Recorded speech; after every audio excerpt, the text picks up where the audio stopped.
नमस्कार दोस्तों, स्वागत है हमारे YouTube channel YouTube study experts में। आज हम लोग मशीन के महत्वपूर्ण प्रश्न पढ़ेंगे। चलिए प्रश्न शुरू करते हैं।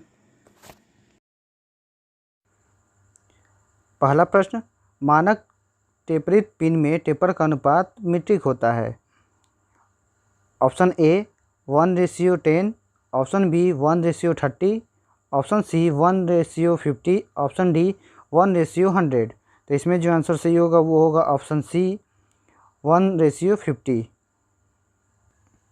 प्रश्न संख्या 2, यदि कटिंग स्पीड मीटर प्रति मिनट तथा घूर्णन n प्रति मिनट दिया हो तो एक कार्य का व्यास d मिलीमीटर ज्ञात करने का सूत्र है। तो इसमें जो आंसर सही होगा वो होगा ऑप्शन ए d = 1000 × v/π × n। प्रश्न संख्या 3, खराद आधार का मुख्य कार्य है। ऑप्शन ए कैरिज इसके ऊपर स्लाइड करता है, ऑप्शन बी यह अच्छा कंप्रेसिव लोड उठाता है, ऑप्शन सी इसमें रिब्ज की मजबूती दी जाती है, ऑप्शन डी उपरोक्त सभी। तो इसमें जो आंसर सही होगा वो होगा उपरोक्त सभी। प्रश्न संख्या 4, फेस प्लेट का प्रयोग करते हैं। ऑप्शन ए फिनिश जॉब को पकड़ने के लिए, ऑप्शन बी जॉब को सहारा देने के लिए, ऑप्शन सी गोल जॉबों को पकड़ने के लिए, ऑप्शन डी अनियमित जॉब को पकड़ने के लिए। तो इसमें जो आंसर सही होगा वो होगा ऑप्शन डी, अनियमित जॉब को पकड़ने के लिए फेस प्लेट का प्रयोग किया जाता है। प्रश्न संख्या 5, स्टेडी रेस्ट का प्रयोग किया जाता है। ऑप्शन ए जॉब को चलाने के लिए, ऑप्शन बी जॉब को पकड़ने के लिए, ऑप्शन सी जॉब को सहारा देने के लिए, ऑप्शन डी टेढ़ी मेढ़ी जॉबों के लिए। तो इसमें जो आंसर सही होगा वो होगा ऑप्शन सी, जॉब को सहारा देने के लिए स्टेडी रेस्ट का प्रयोग किया जाता है। प्रश्न संख्या 6, प्लेनिंग मशीन में gear drive quick return mechanism किससे प्राप्त होता है। ऑप्शन ए परिवर्तित speed motor, option B gear train, option C housing के ऊपर लगी स्पीड वेरिएटर, ऑप्शन डी बड़ी और छोटी पुलियाँ। तो इसमें जो आंसर सही होगा वो होगा ऑप्शन डी, बड़ी तथा छोटी पुलियाँ। प्रश्न संख्या 7, ऑफसेट विधि द्वारा टेपर टर्निंग कर टेल स्टॉक ऑफसेट ज्ञात करने के लिए निम्न में कौन सा सूत्र लगाया जाता है। तो इसमें जो आंसर सही होगा वो होगा ऑप्शन बी, D-d/2L यह सूत्र लगता है। प्रश्न संख्या 8, चालन प्लेट का प्रयोग होता है। ऑप्शन ए कार्य खंड के साथ फिक्सर लगाना, ऑप्शन बी केंद्रों के बीच शाफ्ट को घुमाना, ऑप्शन सी केवल फेसिंग प्रक्रम के लिए, ऑप्शन डी केवल आंतरिक संक्रियाओं के लिए। तो इसमें जो आंसर सही होगा वो होगा ऑप्शन ए, कार्य खंड के साथ फिक्सचर लगाना। प्रश्न संख्या 9, यदि आप विषम आकार के जॉब पर फेसिंग के लिए टर्निंग चाहते हैं तो जॉब को निम्न विधि द्वारा पकड़ेंगे। तो किस विधि द्वारा पकड़ेंगे।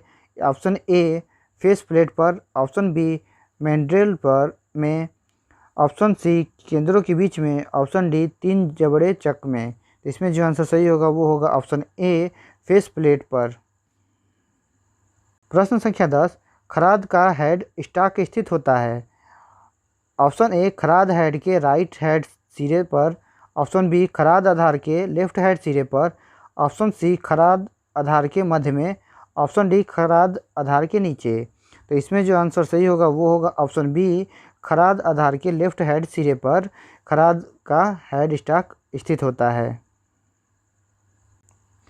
प्रश्न संख्या 11, चित्र में टेपर टर्निंग की कौन सी विधि दर्शाई गई है। यह कौन सी विधि दर्शाई गई है यह बताना है। Option A tailstock offset विधि, ऑप्शन बी कंपाउंड रेस्ट विधि, option C taper turning attachment विधि, ऑप्शन सी फॉर्म टूल विधि। तो इसमें जो आंसर सही होगा वो होगा option A, tailstock offset विधि यह दर्शाई गई है। प्रश्न संख्या 12, चित्र में किस प्रकार का होल्डिंग डिवाइस दिखाया गया है। तो यह कौन सी होल्डिंग डिवाइस है बताना है। ऑप्शन ए 3 जबड़ा चक, ऑप्शन बी 4 जबड़ा chuck, option C faceplate, option D चुंबकीय चक। तो इसमें जो आंसर सही होगा वो होगा ऑप्शन सी, फेस प्लेट यह जो है फेस प्लेट है। प्रश्न संख्या 13, दर्शाए गए चित्रों में से फेस मिलिंग की पहचान कीजिए। तो इसमें से फेस मिलिंग की पहचान करना है, तो इसमें जो आंसर सी जो है, ये ऑप्शन सी यह सही होगा, यह फेस मिलिंग है। प्रश्न संख्या 14, दर्शाए गए मिलिंग ऑपरेशन की पहचान कीजिए। इस मिलिंग ऑपरेशन की पहचान करना है। Option A up milling, option B down milling, option C convex milling cutter, option D concave milling cutter. तो इसमें जो आंसर सही होगा वो होगा ऑप्शन ए अप मिलिंग। प्रश्न संख्या 15, दर्शाई गई मिलिंग मशीन की पहचान कीजिए। तो इस मिलिंग की पहचान करना है कौन सी मिलिंग मशीन है।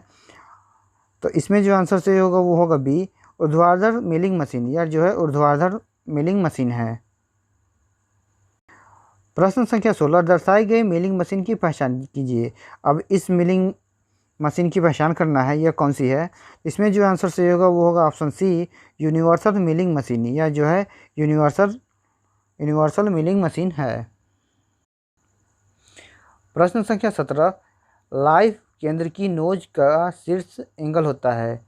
तो लाइफ केंद्र की नोज का शीर्ष एंगल होता है ये बताना है। तो इसमें ऑप्शन सी सही होगा, 60 डिग्री एंगल होता है। प्रश्न संख्या 18, शेपिंग मशीन का रैम किस में स्लाइड करता है। Option A dovetail groove, option B rack and pinion, option C आधार पर, और ऑप्शन डी स्लॉट। तो इसमें जो आंसर सही होगा वो होगा ऑप्शन ए डाउटेल ग्रूव। प्रश्न संख्या 19, फॉलोअर स्टेडी में होते हैं। इसमें जो आंसर सही होगा वो होगा ऑप्शन बी 2 पैड्स होते हैं। प्रश्न संख्या 22, इसमें 20 और 21 क्वेश्चन जो है मिसिंग है, क्योंकि वो बहुत लंबा हो जाता वीडियो बनाने में, तो इसलिए हम इम्पोर्टेंट क्वेश्चंस लिए हुए हैं। तो चलिए पढ़ते हैं। प्रश्न संख्या 22, शेपिंग मशीन का विशिष्टीकरण निम्न के अनुसार होता है। तो किसके अनुसार होता है बताना है। तो इसमें आंसर सही होगा वो होगा ऑप्शन सी स्ट्रोक लंबाई के अनुसार शेपिंग मशीन का विशिष्टीकरण होता है। प्रश्न संख्या 23, विनिमयशील जॉब अधिक मात्रा में बनाने के लिए जिग एवं फिक्सचर इसलिए उत्तम है। ऑप्शन ए कटिंग टूल का जीवन बढ़ाने के लिए, ऑप्शन बी सतह फिनिश बढ़ाने के लिए, ऑप्शन सी जॉब का जीवन काल बढ़ाने के लिए, ऑप्शन डी जॉब की कीमत कम करने के लिए। तो इसमें जो आंसर सही होगा वो होगा ऑप्शन डी जॉब की कीमत कम करने के लिए उत्तम है। प्रश्न संख्या 24, शेपिंग मशीन की टेबल पर स्थिति में संरेखण अलाइंस के लिए किसे उपयोग करते हैं। तो इसमें जो आंसर सही होगा वो होगा option B dial test indicator का प्रयोग करते हैं। प्रश्न संख्या 25, शेपिंग मशीन में क्विक रिटर्न मोशन का उद्देश्य निम्न होता है। तो इसमें जो आंसर सही होगा वो होगा ऑप्शन ए शेपिंग के समय आइडियल समय को कम करने के लिए होता है। प्रश्न संख्या 26, शेपिंग मशीन में इसके द्वारा रैम का रेसिप्रोकेशन होता है। तो किसके द्वारा होता है। इसमें जो आंसर सही होगा वो होगा ऑप्शन सी कंपनसेटिंग लिंक के द्वारा रेसिप्रोकेशन होता है। प्रश्न संख्या 27, निम्नलिखित में से किस प्रकार का शेपिंग मशीन धातु को रिटर्न स्ट्रोक में काटता है। तो इसका जो आंसर सही होगा वो होगा option D draw type shaping machine. प्रश्न संख्या 28, व्हिटवर्थ क्विक रिटर्न मैकेनिज्म को भी कहा जाता है। आंसर सही होगा वो होगा ऑप्शन बी क्रैंक और स्लॉटेड लिंक मैकेनिज्म। प्रश्न 29, स्लॉटिंग मशीन टूल किस स्ट्रोक में धातु को काटता है।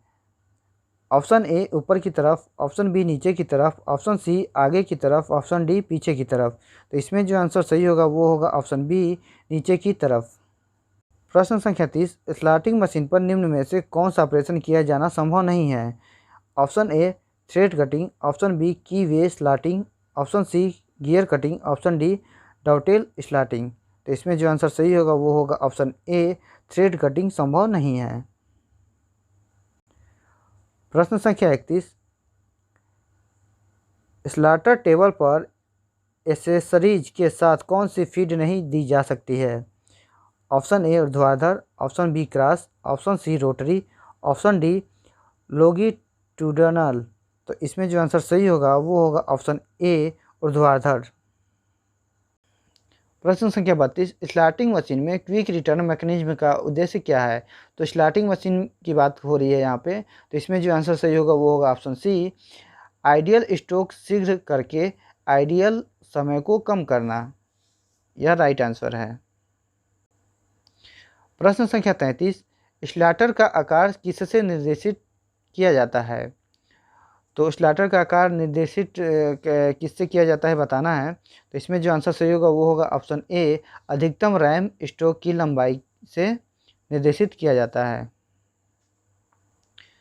प्रश्न संख्या 34, स्लॉटर मशीन में क्विक रिटर्न मोशन को निम्न के द्वारा प्राप्त किया जाता है। तो इसमें जो आंसर सही होगा वो होगा बी विडवर्थ मैकेनिज्म के द्वारा प्राप्त किया जाता है। प्रश्न संख्या 35, ऊर्ध्वाधर तथा कोणीय सतह की प्लेनिंग में किसका उपयोग करते हुए टूल की फीडिंग दी जाती है? Option A table, option B tool head, option C cross rail, option D clapper box. तो इसमें जो आंसर सही होगा वो होगा ऑप्शन बी टूल हेड। प्रश्न संख्या 36, प्लेनिंग में फीड का क्या अर्थ होता है? तो प्लेनिंग में फीड का क्या अर्थ होता है बताना है। तो इसमें जो आंसर सही होगा वो होगा ऑप्शन डी टूल की गति की दर प्रति स्ट्रोक। प्रश्न संख्या 37, प्लेनिंग मशीन पर कोणीय मशीनिंग निम्न द्वारा दी जा सकती है। तो इसमें जो आंसर सही होगा वो होगा ऑप्शन सी टूल को एंगल पर फिक्स करके तथा स्वीवेल करके। प्रश्न संख्या 38, प्लेनिंग हाइड्रोलिक ड्राइव में क्विक रिटर्न मैकेनिज्म निम्नानुसार डिजाइन किया रहता है। तो इसमें जो आंसर सही होगा वो होगा ऑप्शन डी थ्रोटलिंग वाल्व तथा रॉड प्रेशर स्थिति से आउटफ्लो को नियंत्रित करके।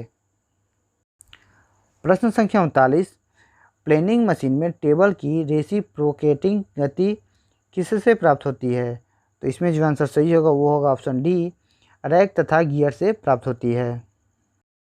प्रश्न संख्या 40, प्लेनिंग मशीन में आधार की लंबाई कितनी होती है? तो इसमें जो आंसर सही होगा वो होगा ऑप्शन सी टेबल लंबाई से लगभग 2 गुनी।